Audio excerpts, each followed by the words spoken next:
រឿងបន្ទប់ជួលលុះប្រលឹងពន្លឺព្រះអាទិត្យរៀបអសង្កត់ណាក់ពេលល្ងាចមួយកាលពី6ឆ្នាំមុននៅតែដិតជាប់ក្នុងអារម្មណ៍របស់ខ្ញុំមិនអាចបំភ្លេចបានឡើយទោះបីជាពេលនេះខ្ញុំមានអាយុ33ឆ្នាំហើយក៏ដោយខ្ញុំបាទឈ្មោះម៉ៅមីនីជាកូនអ្នកខេត្តបាត់ដំបងដែលបានចាក់ចេញពីទឹកដីកំណើតមកបន្តការសិក្សានៅរាជធានីភ្នំពេញកាលពីប្រមាណ6ឆ្នាំមុនក្នុងនាមជានិស្សិតម្នាក់ដែលមកពីខេត្តឆ្ងាយការស្វែងរកកន្លែងស្នាក់នៅដែលមានតម្លៃសមរម្យគឺជាអាទិភាពចម្បងបំផុតរបស់ខ្ញុំគ្រានោះខ្ញុំបានចុះឈ្មោះចូលរៀននៅសាកលវិទ្យាល័យបៀប្រាយជំនាញពាណិជ្ជកម្មហើយកញ្ចប់ថវិកាដែលឪពុកម្ដាយផ្ញើមកឲ្យប្រចាំខែគឺមានកម្រិតបំផុតដែលបង្ខំឲ្យខ្ញុំត្រូវដើររកបន្ទប់ជួលណាដែលមានតម្លៃថោកតាមដែលអាចធ្វើទៅបានក្រោយពីដើររកអស់ជាខានកន្លែងខ្ញុំក៏បានមកដល់ម្ដុំទឹកដីចំការមុនដែលកាលនោះនៅមានផ្ទះឈើចាស់ៗនិងផ្ទះល្វែងសង់គៀកគ្នាជាច្រើនក្នុងច្រកឌឿងហែមដ៏តូចចង្អៀតមួយខ្ញុំបានឃើញស្លាកសរសេរថាមានបន្ទប់ជួលតម្លៃត្រឹមតែ$35ក្នុងមួយខែដែលវាជាតម្លៃមួយដ៏ធូរថ្លៃហួសពីការស្មានបើធៀបនឹងបន្ទប់ផ្សេងៗក្នុងតំបន់នោះម្ចាស់ផ្ទះគឺជាស្ត្រីចំណាស់ម្នាក់ដែលទឹកមុខរបស់គាត់មើលទៅហាក់ដូចជាមានរឿងលាក់បាំងអ្វីមួយយ៉ាងគាត់បាននាំខ្ញុំឡើងទៅជាន់ទី3នៃផ្ទះល្វែងចាស់នោះខ្យល់អាកាសនៅក្នុងអគារហាក់ដូចជាអាប់អួរនិងត្រជាក់ខុសពីធម្មតាទោះបីជាខាងក្រៅកំពុងតែមានកម្ដៅថ្ងៃក្តៅហួនហែងក៏ដោយនៅពេលដែលគាត់បើកទ្វារបន្ទប់លេខ304ឯក្រុងមើក្លិនដង្ហើមដីនិងក្លិនផ្កាម្លិះក្រៀមៗបានជះមកប៉ះច្រមុះគៀងភ្លាម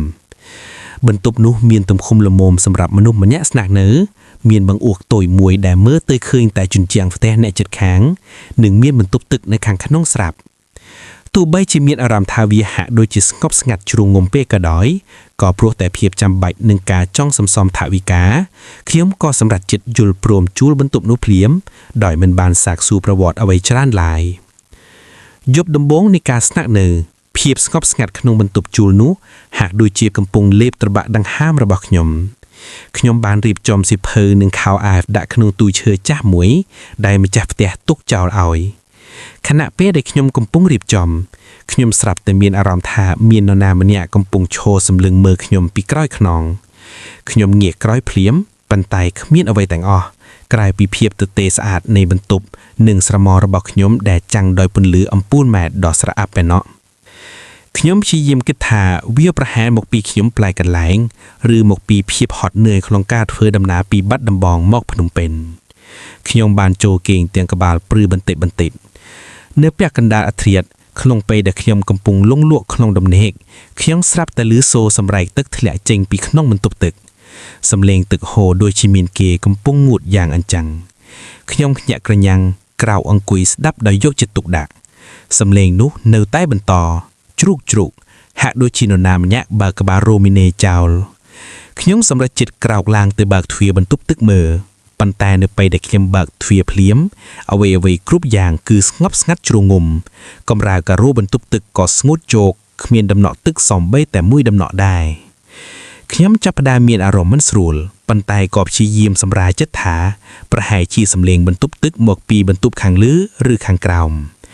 ខ្ញុំត្រឡប់មកដេកវិញប៉ុន្តែលើកនេះខ្ញុំមិនអាចបិទភ្នែកចិត្តឡើយនៅក្នុងភាពងងឹតស្លុបខ្ញុំស្រាប់តែឮសូរសម្រឹបជើងដើរតិចលើការ៉ូក្បែរគ្រែដែលខ្ញុំកំពុងដេកសម្រឹបជើងនោះដើរចុះដើរឡើងហាក់ដូចជាមនុស្សម្នាក់កំពុងដើររកអ្វីមួយយ៉ាងខ្ញុំមិនហ៊ានសូម្បីតែងើបក្បាលមើលក៏សម្រេចចិត្តគ្របហួយចិត្តដល់ក្បាលហើយសូត្រធម៌តាមដែលខ្ញុំចង់ចាំបានរហូតដល់លង់លក់ទៅវិញដោយមិនដឹងខ្លួនព្រឹកឡើងខ្ញុំបានជួបនឹងយុវជនម្នាក់ឈ្មោះភីដែលស្នាក់នៅបន្ទប់ក្បែរនោះភីក៏ជានិស្សិតម្នាក់ដែរប៉ុន្តែគេមើលទៅមានអាការៈស្លេកស្លាំងនិងមិនសូវនិយាយស្ដីច្រើនឡើយនៅពេលដែលខ្ញុំសួរនាំគេអំពីសុខទុក្ខនិងរឿងរ៉ាវក្នុងផ្ទះជួលនេះភីបានត្រឹមតែសម្លឹងមើលមុខខ្ញុំដោយក្រសែភ្នែកចម្លែករួចនិយាយតិចថា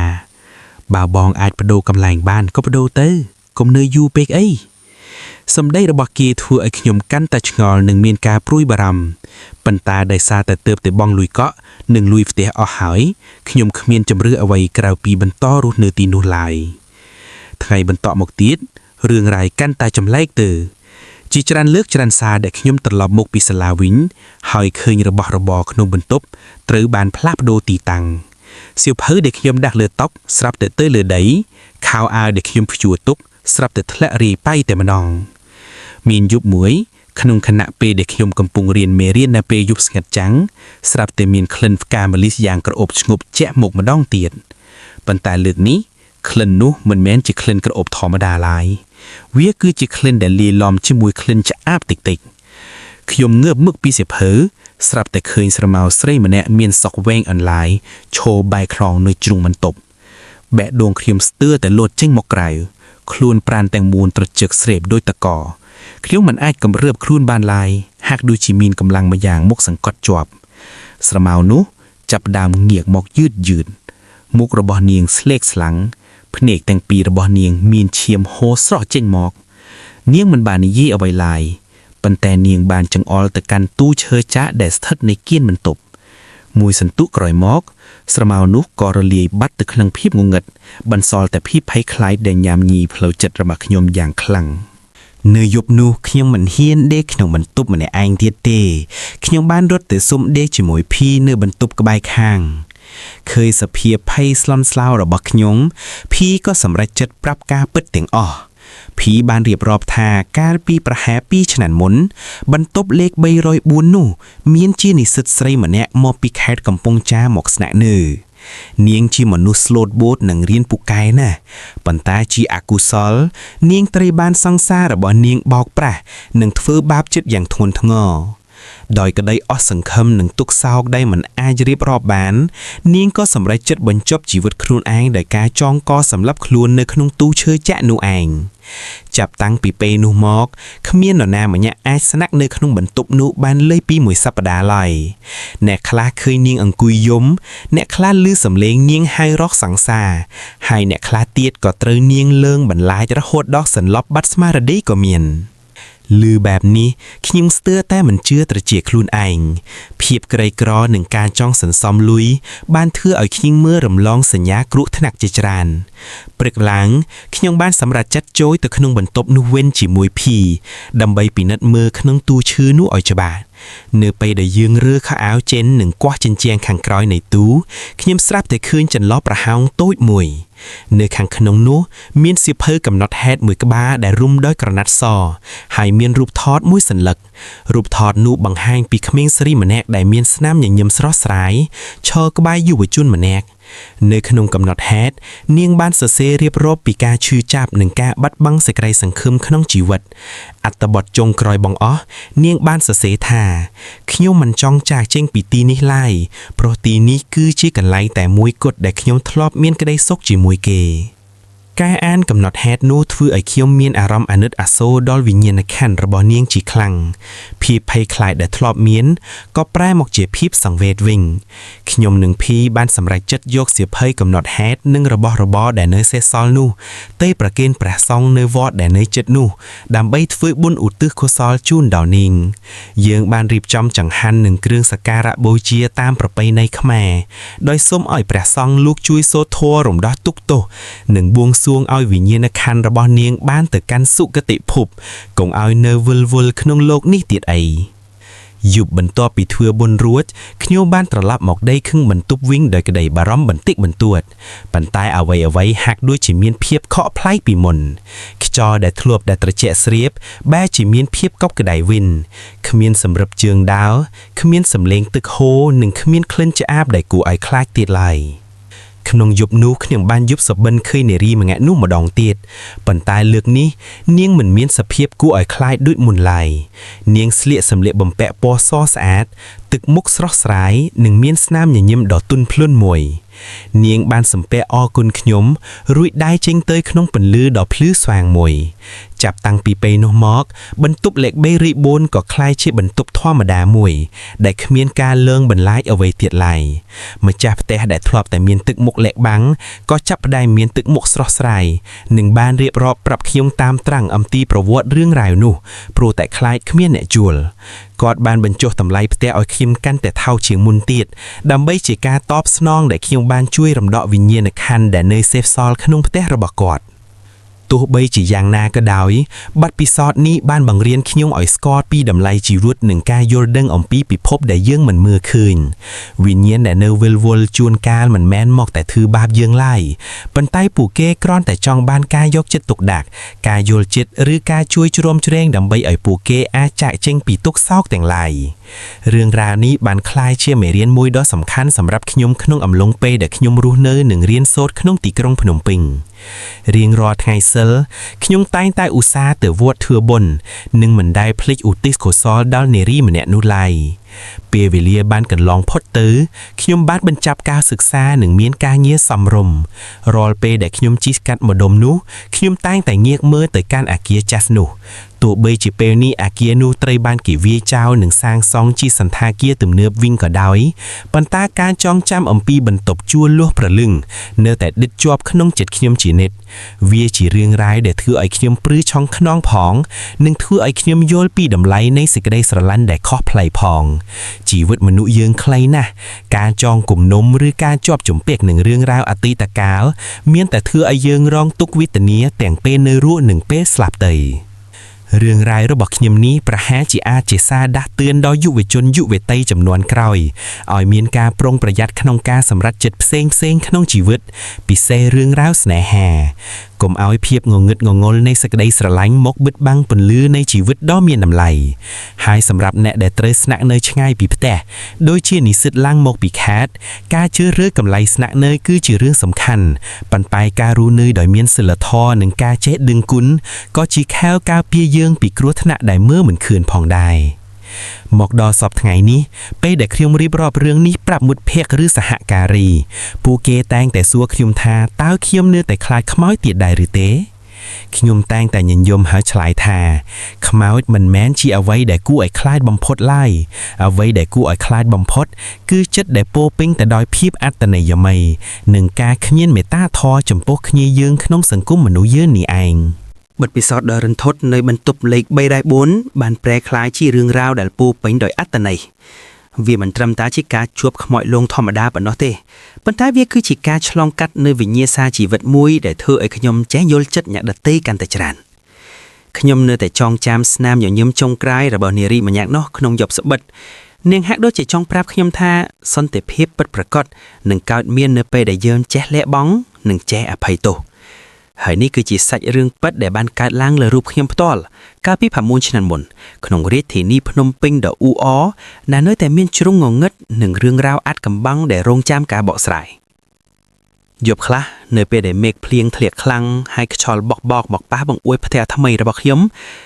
នៅតែនឹកឃើញដល់ក្លិនផ្កាម្លិះនោះតិចប៉ុន្តែលើកនេះវាលែងជាក្លិនដែលនាំមកនៅភាពភ័យខ្លាចទៀតហើយវាគឺជាក្លិនដែលដាស់តឿនឲ្យខ្ញុំដឹងថាគ្រប់វិញ្ញាណទាំងអស់សុទ្ធតែត្រូវការសេចក្តីសុខខ្ញុំបាទម៉ៅមីនីសូមបញ្ចប់ការរៀបរាប់រឿងរ៉ាវផ្ទាល់ខ្លួនត្រឹមតែប៉ុណ្ណេះ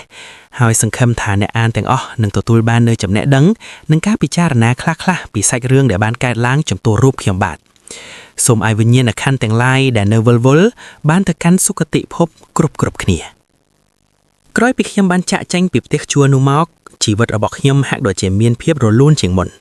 ការសិក្សារបស់ខ្ញុំទទួលបានលទ្ធផលល្អហើយខ្ញុំក៏បានរកឃើញមិត្តភក្តិល្អៗជាច្រើនដែលតែងតែជួយយកអាសាគ្នាទៅវិញទៅមករឿងរ៉ាវនៃបន្ទប់លេខ304បានក្លាយជាការចងចាំដ៏ជ្រាលជ្រៅមួយដែលខ្ញុំតែងតែរក្សាទុកក្នុងចិត្តជានិច្ចជួនកាលបញ្ហាដែលយើងជួបប្រទះក្នុងជីវិតមិនមែនសុទ្ធតែជារឿងអាក្រក់ទាំងអស់នោះទេ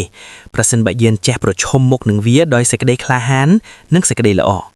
ភាពភ័យខ្លាចគឺជាសត្រូវដ៏ធំបំផុតរបស់មនុស្សប៉ុន្តែសេចក្តីស្រឡាញ់និងការអភ័យទោសគឺជាថ្នាំព្យាបាលដ៏ស័ក្តិសិទ្ធិបំផុតសម្រាប់គ្រប់បញ្ហាទាំងអស់ទោះបីជាបញ្ហានោះមកពីពិភពណាក៏ដោយរៀងរាល់ឆ្នាំនៅពេលដល់ថ្ងៃខួបដែលខ្ញុំបានធ្វើបុណ្យឲ្យនារីម្នាក់នោះខ្ញុំតែងតែទិញផ្កាម្លិះស្រស់ៗមួយបាច់យកទៅដាក់នៅមុខរូបចម្លាក់ព្រះអង្គដង្កើឬនៅតាមវត្តអារាមនានាដើម្បីជាការរំលឹកដល់វិញ្ញាណក្ខន្ធរបស់នាងនិងដើម្បីបួងសួងសុំសេចក្តីសុខសប្បាយដល់មនុស្សគ្រប់រូបពិភពលោកយើងនេះនៅមានរឿងរ៉ាវជាច្រើនដែលវិទ្យាសាស្ត្រមិនទាន់អាចបកស្រាយបានប៉ុន្តែអ្វីដែលយើងអាចធ្វើបានគឺការរស់នៅដោយមិនបៀតបៀនគ្នាទោះបីជាអ្នកនោះនៅរស់ឬស្លាប់ទៅហើយក៏ដោយសន្តិភាពផ្លូវចិត្តគឺជាអ្វីដែលគ្រប់វិញ្ញាណប្រាថ្នាចង់បានបំផុត ជាចុងក្រោយខ្ញុំចង់ថ្លែងអំណរគុណដល់មិត្តភ័ក្តិម្នាក់ឈ្មោះភីដែលបាននៅក្បែរនិងជួយជ្រោមជ្រែងខ្ញុំក្នុងគ្រាដ៏លំបាកនោះបើមិនគ្មានការជួយជ្រោមជ្រែងនិងការពន្យល់ណែនាំពីគេទេខ្ញុំប្រហែលជាមិនអាចឆ្លងផុតនៅយប់ដ៏រន្ធត់ទាំងនោះបានឡើយមិត្តភាពដែលកើតចេញពីគ្រាមានអាសន្នគឺជាមិត្តភាពដ៏រឹងមាំនិងមានតម្លៃបំផុតយើងទាំងពីរនៅតែរក្សាទំនាក់ទំនងគ្នារហូតមកដល់សប្តាហ៍ថ្ងៃទោះបីជាម្នាក់ៗមានភារកិច្ចរៀងៗខ្លួនរាល់ពេលជួបគ្នាយើងតែងតែលើកយករឿងរ៉ាវនៅផ្ទះជួលនោះមកនិយាយលេងហើយម្នាក់ៗតែងតែព្រួយសម្បិលជានិច្ចនៅពេលនឹកឃើញដល់ព្រឹត្តិការណ៍នាពេលនោះរឿងបន្ទប់ជួលលុះប្រលឹងនេះមិនមែនជាការរឿងខ្មៅសម្រាប់បំភ័យគ្នាលេងនោះទេប៉ុន្តែវាគឺជាសក្តិមួយនៃកម្មផលនិងការចងចម្ពាក់មនុស្សយើងម្នាក់ៗសុទ្ធតែមានរឿងរ៉ាវរៀងៗខ្លួនប៉ុន្តែអ្វីដែលសំខាន់គឺរបៀបដែលយើងជ្រើសរើសដើម្បីបញ្ចប់រឿងរ៉ាវទាំងនោះការជ្រើសរើសផ្លូវនៃការបញ្ចប់ជីវិតមិនមែនជាដំណោះស្រាយឡើយប៉ុន្តែវាគឺជាការចាប់ផ្ដើមនៃទុក្ខវេទនាថ្មីមួយទៀតដែលមិនចេះចប់មិនចេះហើយដូច្នេះសូមស្រឡាញ់ជីវិតខ្លួនឯងឲ្យតម្លៃខ្លួនឯងនិងរស់នៅដោយមានសេចក្តីសង្ឃឹមជានិច្ចទោះបីជាត្រូវជួបឧបសគ្គធំធេងយ៉ាងណាក៏ដោយ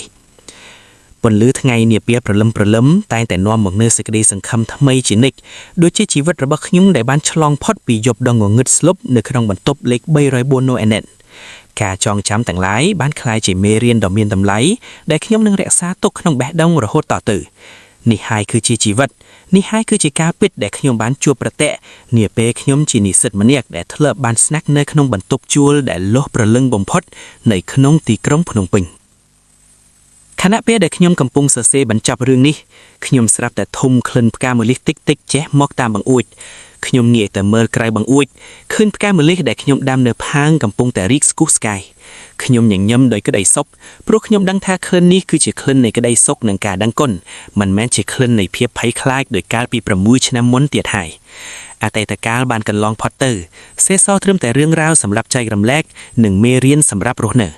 សូមឲ្យអ្នករាល់គ្នាជួបតែសេចក្តីសុខនិងសុភមង្គលក្នុងជីវិតហើយសូមឲ្យរាត្រីនេះជារាត្រីដ៏ស្ងប់សុខសម្រាប់មនុស្សគ្រប់រូបការរៀបរាប់របស់ខ្ញុំបានមកដល់ទីបញ្ចប់ហើយខ្ញុំសង្ឃឹមថាសាច់រឿងនេះនឹងផ្ដល់ជាប្រយោជន៍និងការកំសាន្តដល់ប្រិយភាពអ្នកអានទាំងអស់ប្រសិនបើមានកំហុសឆ្គងក្រងណាមួយខ្ញុំបាទសូមអភ័យទោសទុកជាមុនរឿងរ៉ាវជីវិតនៅមានច្រើនទៀតប៉ុន្តែសម្រាប់ពេលនេះបន្ទប់ជួលលុះប្រលឹងបានបិទបញ្ចប់ដោយជោគជ័យនិងដោយសេចក្តីស្ងប់សុខបំផុតសូមអរគុណដល់ក្រុមការងារដែលបានអនុញ្ញាតឲ្យខ្ញុំចែករំលែកបទពិសោធន៍មួយនេះសូមជម្រាបលា